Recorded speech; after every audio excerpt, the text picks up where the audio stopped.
Hello बच्चों, तो कैसे हैं आप सभी लोग। मुझे उम्मीद है आप सभी बहुत बढ़िया और बहुत अच्छे होंगे। अगर आपने भी यूपी बीएससी नर्सिंग 2024 में इस राउंड में पार्टिसिपेट किया है, रजिस्ट्रेशन किया है और आप भी प्राइवेट कॉलेज में एडमिशन लेने जा रहे हो, तो आपके लिए ही ये वीडियो। इस वीडियो में हम जानने वाले हैं कि एडमिशन लेने से पहले ऐसी कौन सी बातें हैं जिनको जानना आपके लिए बेहद जरूरी है। अगर आप बिना जाने कॉलेज में एडमिशन लेने के लिए 24, 25, 26, 27, 28 में किसी भी दिन जाते हैं तो हो सकता है आपको पछताना पड़े। क्यों? ऐसी बहुत सारी चीजें हैं जिनको आपको दिमाग में रख करके 24, 25, 26, 27, 28 तारीख के बीच में अपनी चॉइस फिलिंग डॉक्यूमेंट वेरिफिकेशन के लिए जाना पड़ेगा। ठीक है।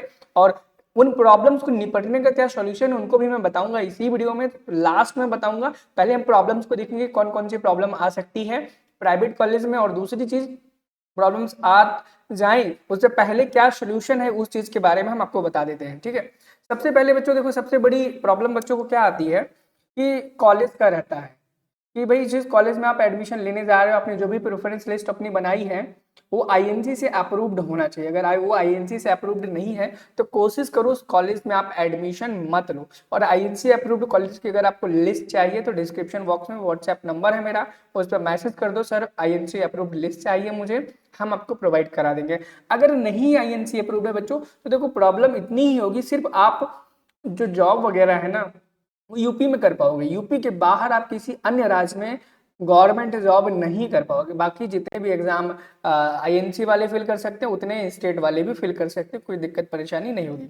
और दूसरी सबसे बड़ी प्रॉब्लम ये होती है, जिस कॉलेज में अगर आप एडमिशन ले रहे हो उस कॉलेज में खुद का हॉस्पिटल होना चाहिए, सेल्फ होना चाहिए। अगर नहीं है खुद का तो किसी ना किसी हॉस्पिटल से वो कॉलेज अटैच होना चाहिए। अगर उस कॉलेज के पास हॉस्पिटल ही नहीं है बच्चों तो उस कॉलेज में एडमिशन मत लेना। एंड थर्ड एंड लास्ट सबसे इंपॉर्टेंट चीज जो है, हाई फीस। क्या हाई फीस? बहुत सारे ऐसे कॉलेज होते हैं बच्चों, मैक्सिमम ऐसा देखने को फर्स्ट राउंड में भी मिला है, सेकेंड राउंड में भी देखने को मिला है, मॉप अप में भी मिला है, क्या देखने को मिला है, थर्ड राउंड भी मॉप अप राउंड में भी देखने को मिला है कि बच्चों ने ऑनलाइन पोर्टल पे एबीवीएमयू की जो फीस का स्ट्रक्चर देखा उसमें फीस मान लो 2 लाख रुपए लिखी हुई थी। तो बच्चे जब एडमिशन लेने के लिए गए तो उनको भाई 2.5 लाख रुपए मांगा गया। सबसे बड़ी प्रॉब्लम कि फीस इंक्रीज करके बताते हैं। वो क्या करते हैं? फीस इंक्रीज करके बताते हैं। जब आप एडमिशन लेने जाओगे फीस इंक्रीज मिलेगी आपको। अगर आपकी फीस 1 लाख रुपए 20,000 पर ईयर प्राइवेट कॉलेज वाले बता रहे हैं, ठीक है, एबीवीयू के साइट पे, लेकिन जब आप कॉलेज में जाओगे ओरिजिनल में वो आपसे भैया 1,70,000 की डिमांड करेंगे पर ईयर। अगर आप अफोर्ड कर सकते हो बच्चे तो ही एडमिशन लेना, नहीं तो मत लेना। अभी आपके सिर्फ 500 रुपए गए हैं, आगे 40,000 चले जाएंगे अगर आपने ये गड़बड़ी की। एंड दूसरी प्रॉब्लम बच्चों क्या फेस होती है स्टूडेंट्स के लिए, सबसे बड़ी दूसरी चीज, चलो अगर आप ये फीस अफोर्ड भी कर ले रहे हो कि 1.7 लाख पर ईयर दे सकते हो, और ये फीस ऐसा नहीं मैं कांस्टेंट बता रहा हूँ हर जगह इतनी मांगी जाएगी, वेरिएबल है। किसी जगह पे कितना, किसी जगह पे कितना मांगा जाता है, किसी से 1.5 लाख रुपए, किसी से 1,80,000 रुपए पर ईयर मांगा जाता है। एंड दूसरी कंडीशन क्या होती है बच्चों, इनकी दूसरी कंडीशन यही होती है, बच्चों से मैंने बहुत सुना, मेरे पास कम से कम 100 बच्चों के मैसेजेस हैं जिन्होंने कहा सर हमने काउंसलिंग कराई, हमें कॉलेज अलॉट हुआ, हमने 40,000 फीस पे की, उसके बाद जैसे ही हम कॉलेज में एडमिशन के लिए गए वहां पर हमसे पूरे साल की फीस एक बार में मांगी जा रही है। क्या? पूरे साल की फीस एक बार में मांगी जा रही है। आप खुद सोचो, अगर आपने एबीबीएमयू की काउंसलिंग कराई थी तो 5,000 रुपए आपने पहले दिए थे सिक्योरिटी मनी, 500 रुपए आपने काउंसलिंग के लिए चार्ज दिया है, जिसमें 500 रुपए एक्स्ट्रा राउंड में भी आपका लग रहा होगा। ठीक है। फिर उसके बाद डॉक्यूमेंट वेरिफिकेशन के टाइम पे अगर आप 40,000 और पे करते हो तो टोटल आपका 45,500 रुपए बन जाता है बच्चों। क्या? 45,500 रुपए बन जाता है। इसके बाद भी आपका कम से कम 1,20,000 रुपए आपके पास होना चाहिए ऑन स्पॉट। आपको हार्डली वो 2 दिन का समय देंगे, उस 2 दिन के अंदर आपको 1,20,000 यानी कि टोटल उनकी जितनी भी फीस होगी पूरे साल की एक बार में ही वो आपसे जमा कराएंगे। अगर आपके घर में इतना पैसा रखा हुआ है बच्चे, तो ही आप कल परसों नरसों उसके अगले दिन जितने भी दिन है 24, 25, 26, 27, 28, तो ही आप काउंसलिंग कराने के लिए जाना। अगर पैसों का अरेंजमेंट आप नहीं कर सकते हो, सच बताऊं मत जाना। आपका जो ये 40,000 रुपए ना बच्चों, आप फंस जाओगे देख करके। क्या करोगे? फंस जाओगे। कैसे? मैं बताता हूँ। अगर आप एबीए बीबीएमयू का ये ब्राउचर ओपन करोगे गाइडलाइन वाला, यहाँ से मैं आपको मिल जाएगा, मैं दिखा देता हूँ।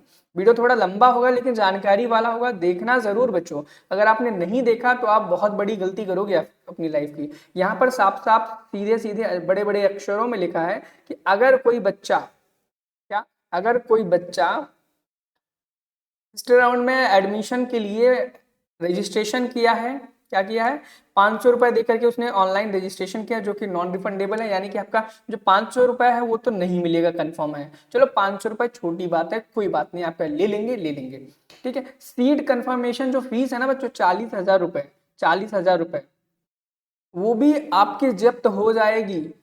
सॉरी, यहाँ पर नहीं लिखा है, थोड़ा सा नीचे लिखा है, यहाँ पर देखेंगे हम।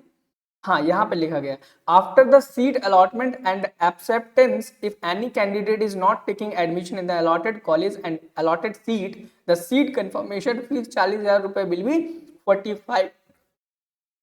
यानी कि अगर बच्चे को सीट मिल गई, ठीक है, फिर उसने एडमिशन नहीं लिया, किस कारण से, कि उस कॉलेज की फीस ज्यादा है, तो आपकी ये 40,000 रुपए भी बच्चे डूब जाएगी। क्या होगी? 40,000 रुपए भी आपके डूब जाएंगे, आपको 40,000 रुपए पूरे के पूरे गंवाने पड़ेंगे। मतलब मेरे कहने का मतलब ये है कि जैसे ही आप काउंसलिंग कराने के लिए जाओगे बीपीएमयू में, कल जाओगे, परसों जाओगे, अगले दिन जाओगे 26 को, जैसे ही आप जाओगे आपके अपने समय पे सबसे पहले आपसे पेमेंट करा लिया जाएगा 40,000 रुपए का, और 500 रुपए का आप ऑलरेडी कर चुके हो, ठीक है, 40,000 का करा लिया जाएगा। यदि आपको सीट मिल जाती है, ठीक है, और उस पता चलता है उस कॉलेज में फीस बहुत ज्यादा है, फिर आप अगर एडमिशन नहीं लेते हो बच्चे, तो फिर आपके जो 40,000 है वो पैसे भी आपको वापस कभी नहीं देंगे वो। तो आपको मजबूरन में ये 1,20,000 या 1,30,000, 1,10,000 जितना पैसा है, मजबूरन में 2 से 3 दिन के अंदर अरेंज करना पड़ेगा, ठीक है।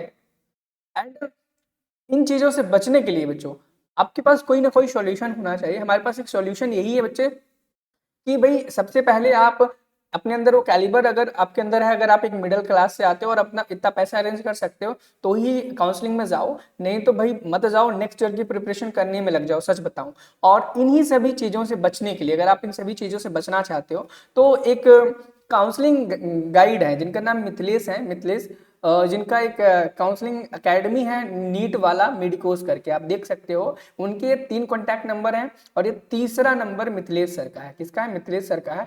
आप इनके नंबर पर कॉन्टैक्ट करके इनसे आपका कॉलेजेस ऐसे ऐसे पता कर सकते हो। इनसे कंसल्टेंसी इनकी कंपनी है, इनसे कॉलेजेस पता कर सकते हो, कम बजट में आपके कौन से कॉलेज मिल जाएंगे, कितने मार्क्स पर मिल जाएगा, आपके चाहे बजट कम हो, आपका रैंक कम हो, और किसी भी लोकेशन पर अगर आप यूपी में कॉलेज चाहते हैं तो आपको मिल जाएगा। कौन कौन से कोर्सेज के लिए बच्चों मैं बता दूं यहाँ पर अवेलेबल है। BSc nursing only senate qualified student, BSc nursing इनके द्वारा आप कर सकते हो, सिर्फ उन्हीं बच्चों के लिए जो क्वालिफाइड है। क्या है? क्वालिफाइड है। एएनएम, ऐसे बच्चे जो एएनएम करना चाहते हैं, उन्होंने एग्जाम नहीं दिया था, वो डायरेक्ट एडमिशन अभी भी ले सकते हैं इस कंसल्टेंसी के द्वारा, यूपी में कहीं पर भी। जीएनएम में अगर आपको एडमिशन चाहिए, डायरेक्ट एडमिशन चाहिए, तो भी आप इस कंसल्टेंसी के द्वारा एडमिशन ले सकते हो। और इनसे अगर आपको जुड़ना है तो बच्चों आपके पास 2 ऑप्शन है। पहला ऑप्शन है, आप ये 7084 वाला, 70848 वाला नंबर व्हाट्सएप कर देना या फिर कॉल कर देना। और दूसरा ऑप्शन ये है आपके पास कि डिस्क्रिप्शन बॉक्स में एक व्हाट्सएप बोल रहा हूँ, आपको एक गूगल फॉर्म का लिंक मिल जाएगा, उस गूगल फॉर्म को फिल कर दो। उसके बाद जो मिथिलेश सर हैं वो आपको अपनी साइड से कांटेक्ट कर लेंगे, उनसे बात कर लेना, उनसे अपनी काउंसलिंग करा लेना। सर हम किस कॉलेज में एडमिशन लें, किस में ना लें, क्या रैंक है हमारी, क्या बजट है, कितने में हो जाएगा, उन सभी चीज़ों को ध्यान पूर्वक समझ लेना, देख लेना बच्चे, उसके बाद ही एडमिशन लेना है। इन केस अगर आपको लगता है कि आगे लड़खड़ा सकते हो, गड़बड़ हो सकता है, तो आप एडमिशन मत लेना, नेक्स्ट ईयर की प्रिपरेशन करने लग जाना। क्योंकि बच्चे देखो, अगर आप 45,500 रुपए बर्बाद कर सकते हो, भाई 700-800 रुपए का कोर्स ले लो, नेक्स्ट ईयर की प्रिपरेशन करना स्टार्ट कर दो। 5-6 महीने तो बचे हैं आपके एग्जाम में, हार्डली जून में एग्जाम होता है ना, 7 महीने बचे हुए हैं आपके पास। आप बहुत बेहतरीन प्रिपरेशन कर सकते हो, और अपना इतना अच्छा प्रिपरेशन कर सकते हो कि आपको ऐसी पीजीआई केजीएमयू जैसे प्रतिष्ठित इंस्टीट्यूट्स भी मिल सकते हैं, ठीक है। अगर आपको अधिक जानकारी चाहिए हो तो आप कमेंट सेक्शन में हमें बता देना। किसी भी टॉपिक पर एक नई वीडियो चाहिए तो भी बता सकते हो। मिलते हैं नेक्स्ट वीडियो में एक नई जानकारी के साथ। Thank you, have a nice day, bye bye.